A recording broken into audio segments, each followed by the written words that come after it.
is a breakthrough in a case that is nearly 5 years old. And it's one we've been coming back to time and time again. A young woman, 8 months pregnant, missing since 2017. But tonight, city prosecutors say there's been an arrest in the murder of Akia Eggleston. Born to her parents, Doyle Matthews and Vanetta Matthews. On April 27, 1956, Mary Robin Matthews doted on her family. Her childhood was spent with her two sisters, Donetta and Monica, in a religious home in Kingman, Kansas. Robin, who preferred to be called by her middle name, was known as a vivacious and carefree girl who was beautiful inside and out. Not only was she very friendly, but she also enjoyed the company of people. At a very young age, she met her future husband, Douglas Walter, who also grew up in Kingman. In 1974, the couple got married, and Robin officially became Mary Robin Walter. Shortly after the marriage, the couple conceived their only daughter, Pamela. With dreams of being successful, Robin and Doug moved to Great Bend, Kansas, 2 years later. They settled in a mobile home in the rural area of Great Bend. Initially, Doug had planned to pursue a career in insurance, but eventually gave up that profession and instead went to work at his uncle's service station. Meanwhile, Robin enrolled herself in college to pursue nursing, due to her fondness for helping people.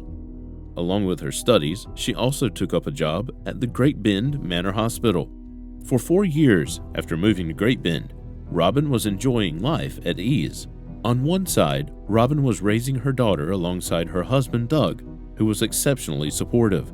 Then, on the other side, she was really excelling in both her studies and work. However, she had no idea that her life was going to hit an abrupt stop very soon. January 24, 1980 was a regular winter morning for the Walter family when Doug headed off to work. The first red flag came that same morning when Robin missed her afternoon nursing class, which was extremely unusual for her. The situation got weirder when Robin did not pick up their daughter, then 5-year-old Pamela, from the babysitter's house at 3 p.m. like she was supposed to. Unaware of these events, Robin's husband Doug went to a private club to hang out with 2 of his friends after finishing his work hours. It was 6:40 p.m. in the evening when Doug returned to their mobile home in Nelson Trailer Park, located near the Great Bend Municipal Airport, with a friend. Inside the home, the men discovered a grisly scene as 23-year-old Robin's lifeless body was discovered in a pool of blood in her own bed, lying face up. In a state of shock and with a broken heart, Doug reported the incident to the local police station. Deputies from the Benton County Sheriff's Office sent the corpse to the coroner's office for an autopsy, while they began scanning the house for clues. They found the murder weapon, which was a .22 caliber pistol, which originally belonged to the Walters. Autopsy reports revealed that Robin had been shot 12 times in her neck, chest, abdomen, and arm. It was concluded that the gun was loaded and emptied twice during the shooting. When Doug was questioned by police regarding his assumptions about the person responsible for his wife's death, he could not come up with an answer. He was unable to think of someone who could be so cruel to Robin, who was loved by everybody. He also let the investigators know that due to their living in a safe neighborhood, they never locked their doors and always left the keys in the car. They could have never anticipated the evil that was lurking around the corner. The investigators were also baffled by the apparent lack of motive for the murder, as there was no evidence of sexual assault or robbery in the home. After a thorough investigation, detectives zeroed in on a person of interest but could not make an arrest due to the lack of evidence. But they did not publicly name the suspect at the time. Therefore, the case went cold and remained so for over 40 years while Robin's family mourned her loss. 4 decades later, in April 2022, while recovering from COVID, Detective Sergeant Adam Hales from the Barton County Sheriff's Office reopened the cold case. After taking a fresh look at the case, Detective Hales discovered some incriminating information, some of which had been overlooked in the original investigation and some of which was added at a later date. As additional investigators joined Detective Hales on the case, the team started interviewing multiple witnesses across the country who were involved in the original investigation. The Kansas Bureau of Investigation also joined to assist in the investigation. In October 2022, after building a case based on the newfound evidence, detectives submitted the case to the attorney of Martin County Courthouse for review. After approximately 4 weeks of review, an arrest warrant was obtained for the murder in a second-degree charge on the suspect, who was finally identified as Robert Hanks. Hanks was a neighbor of the Walter family at the time of Robin's murder. It was still not clear why Hanks became a person of interest in the first place, but he definitely had a long criminal history. Just a year after the murder, Hanks was arrested and charged with rape, aggravated battery, aggravated robbery, and aggravated burglary. He was convicted in 1983 and served about 10 years before being paroled in 1993. Detectives concluded that Hank, who was 25 at the time of Robin's slaying, broke into the Walter home and gunned down Robin on the fateful evening of 1980. On December 8, 2022, Barton police arrested now 68-year-old Robert Hanks from Oxford, Kansas. This arrest is the oldest homicide arrest in Kansas history. Hanks is being held in the Barton County Jail in lieu of a $500,000 bond. Sadly, many of Robin's family members could not see this day. Robin's mother passed away in 2012, and her father soon followed in 2015, while Doug passed away just a year earlier in 2021. Robin Walter's daughter, Pamela Walter Cooper, told the media that the family had always suspected Hanks of her mother's murder, even though he was not convicted of it until this year. She further expressed that she is curious to know if he is remorseful for his actions.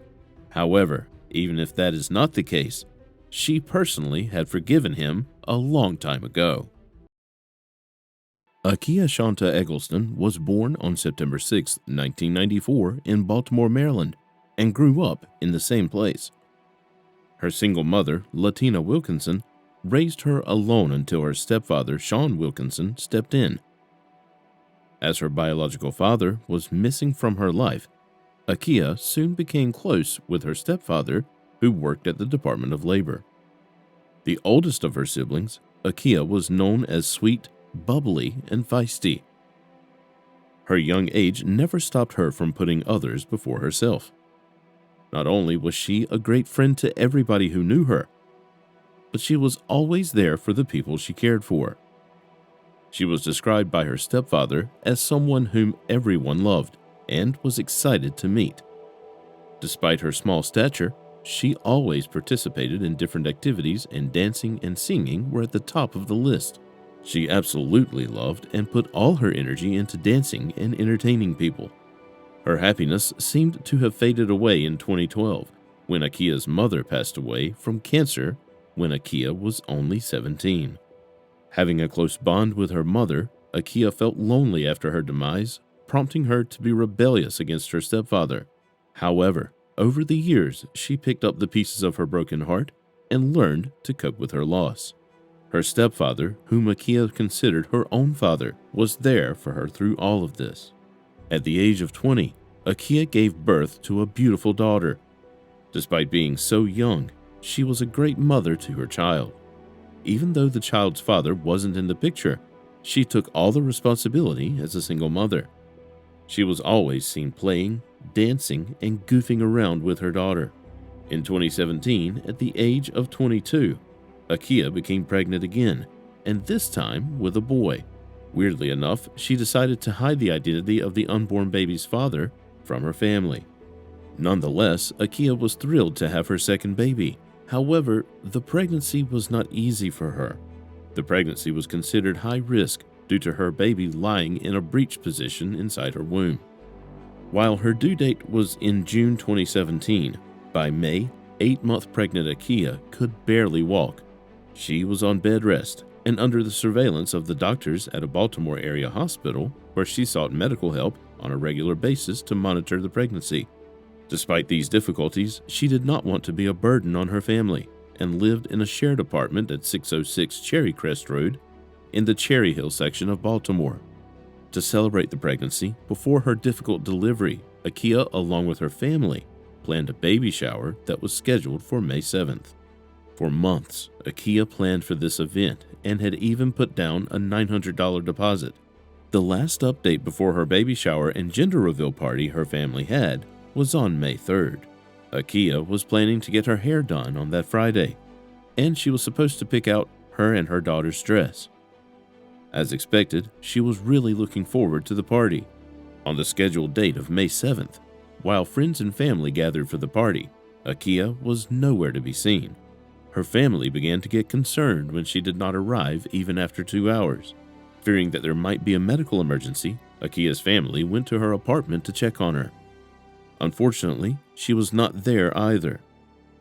Family members and friends then searched the area surrounding the residence, but came up with nothing. After waiting for a few more hours, the family reported her missing to the local authorities. When detectives from the Baltimore Police Department arrived at Akia's residence, they found no signs of forced entry into the apartment. Family members told the investigators that certain items were missing from the apartment, including clothing and a dresser, but other old furniture and kitchen items were left behind. Oddly enough, on the drywall in Akia's room, 3 triangle-shaped punctures were discovered. As the investigation moved forward, detectives tried to find clues about her whereabouts. When they pulled the data from her phone, they discovered that shortly before her disappearance, Akia wrote on her Facebook wall that she missed her mother. Detectives also learned that May 3, 2017 was the last time anyone had heard from her. Akia exchanged messages with one of her friends telling her that she was moving to a new place with her unborn baby's father, whose identity was still hidden from the family. Detectives also extracted surveillance footage from a bank in downtown Baltimore, where Akia could be seen withdrawing money on May 3, 2017, at around 12:52 p.m. Wearing a green t-shirt and black joggers, Akia made a $450 cash withdrawal from her account.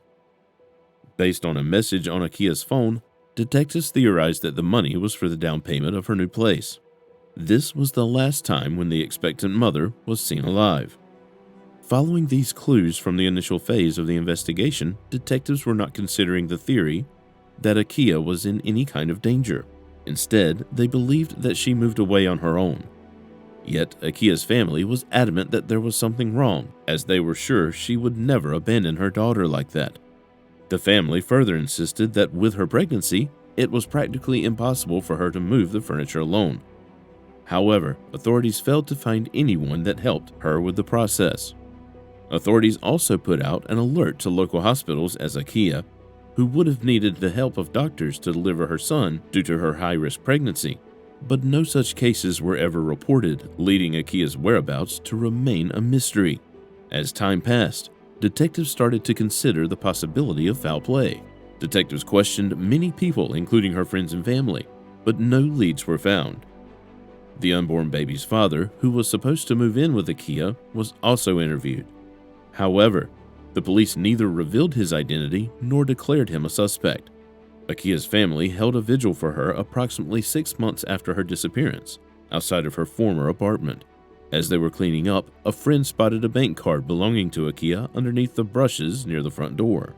The bank card, which was in good condition, looked to have been placed there by someone, as police had not found it during previous searches.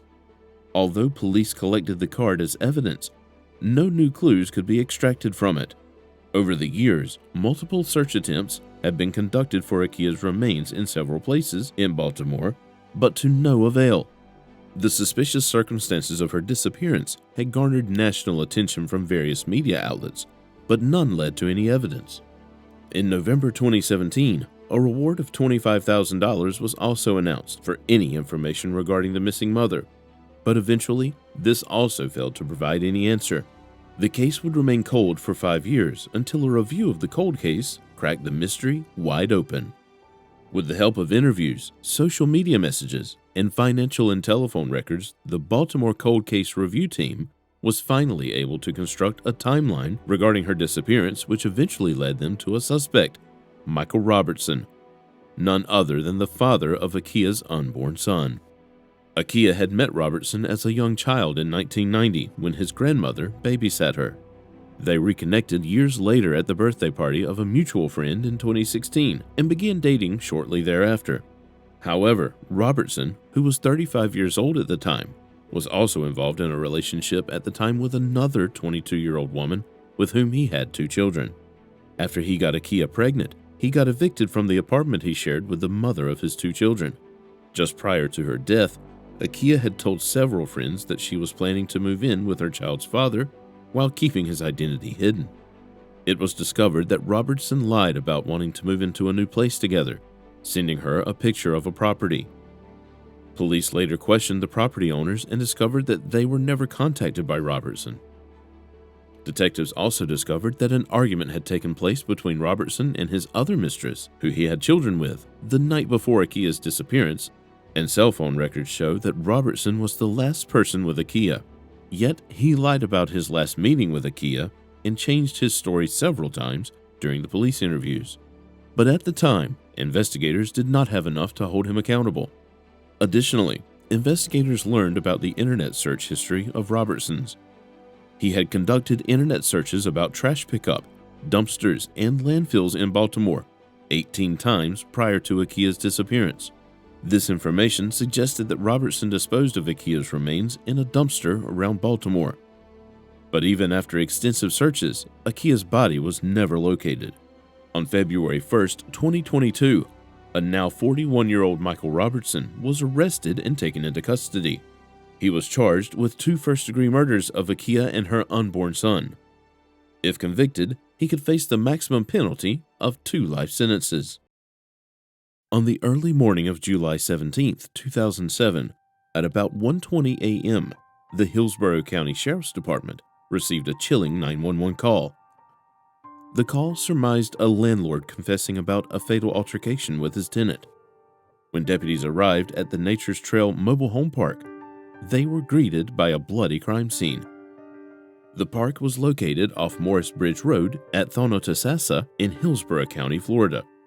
Jonathan Burns, who was 43 at the time, co-owned the park while also living within it.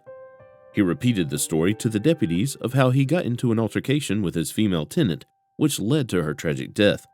Burns claimed his tenant attacked and stabbed him and showed 2 knife wounds to his abdomen as evidence. Deputies found the lifeless body of the tenant, who was identified as 41-year-old Tanya Ann Ottman, lying on her back on the ground outside her rented mobile home. She had been stabbed 4 times in her chest, along with a large laceration to her neck. A potential blood trail was located in the area of a trash bin, which was only about 29 feet away from the dead body. The blood trail ended inside the Burns home. Upon searching the home, investigators also discovered the murder weapon inside in the form of a bloody knife. As Burns was taken to the hospital, Tanya's body was taken to the medical examiner's office to perform an autopsy. Doctors from the Tampa General Hospital, where Burns was taken for his injuries, concluded that his mid-abdomen knife wounds needed surgeries to heal. Other than knife wounds, both of his arms were covered with scratches along with small lacerations on his fingers. The results of the autopsy performed on Tanya's corpse concluded that she died from fatal stab wounds to the chest that penetrated her heart and lungs. If Burns' account was to be believed, it was a classic case of self-defense. However, there were some anomalies in this version of the story that raised suspicion in the minds of the investigators. Forensic tests performed on the murder weapon and the blood found on the ground at the crime scene suggest that both of the items matched Burns' DNA profile. However, contradictory to Burns' story, it was concluded that Burns' blood was not found near Tanya's body, and Tanya's blood was not found near the dumpster. Detectives further learned that Tanya regularly used a walker and a wheelchair to cope with her disability, and she was mostly unstable to stand on her feet. This condition made her incapable of attacking someone with the intent of serious injury. As investigators were having a hard time believing that Burns killed Tanya as a desperate measure of self-defense, they wanted to prosecute him with the murder charge. However, when the case was presented to the state attorney's office, the report concluded that there was insufficient evidence to refute Burns' version of the events. Unfortunately, without any solid evidence against the man responsible for Tanya's death, investigators came out empty-handed and the case went cold. It would take 14 years for the mystery to be solved. Last year, in 2021, the Hillsborough County Sheriff's Department Cold Case Unit began reviewing the case in the hopes of finding new clues. After closely looking at all the circumstantial and physical evidence, a detective went to Burns' home on January 14, 2022, and interviewed him about the events surrounding Tanya's stabbing. Once again, describing the details of that fateful night, Burns told the detective that he had been drinking heavily that night when he heard Tanya yelling at him. At first, he walked to the laundry room to close it, then made up his mind to confront her. He claimed that he walked over to her mobile home and Tanya punched him in the stomach. Burns said he did not notice anything at the moment, but soon panicked, realizing that he was bleeding. He further said that Tanya was not armed with any type of weapon and never took his knife. Yet, he said she had somehow stabbed him. Apparently, detectives could tell that Burns was lying. However, as they started to strategize as to how to build a strong case, they got an unexpected breakthrough. More than a week after that interview, a witness contacted the sheriff's office, saying that she had information on a cold case from 2007. During an interview with a detective, the witness said that Burns had approached her in the mobile home park just after the detective left on January 14, 2007, and told her that he knew he did something wrong. He further claimed that he was confessing because he wanted to face it.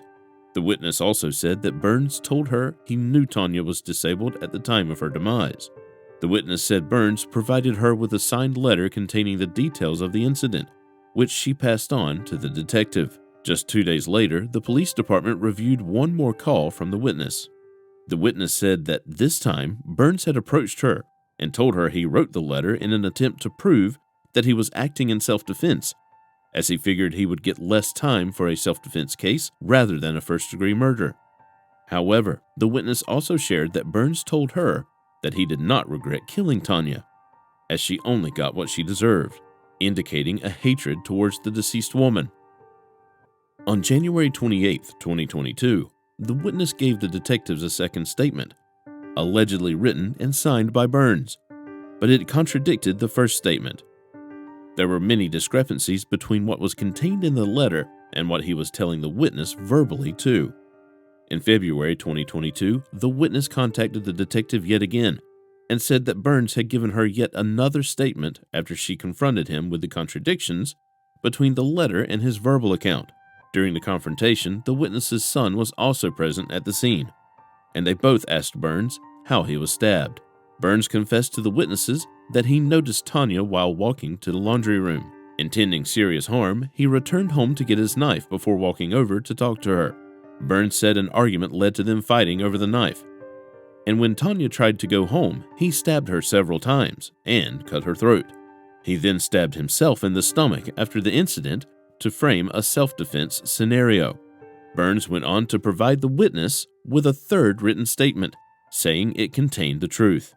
Burns ended the letter with an admission that he already had hatred in his mind towards Tanya, which prompted him to deliberately hurt her that night and ended up killing her. The details in the third statement were consistent with evidence collected at the crime scene, according to the affidavit, and investigators matched a latent fingerprint on one of the statements to Burns. In a statement, he said, "This was a terrible tragedy that I am responsible for. I wish I could change it." Whether the remorse was fake or not, on February 3, 2022, authorities took him into custody and charged him with Tanya's murder, dragging him to the path of justice he should have faced long ago.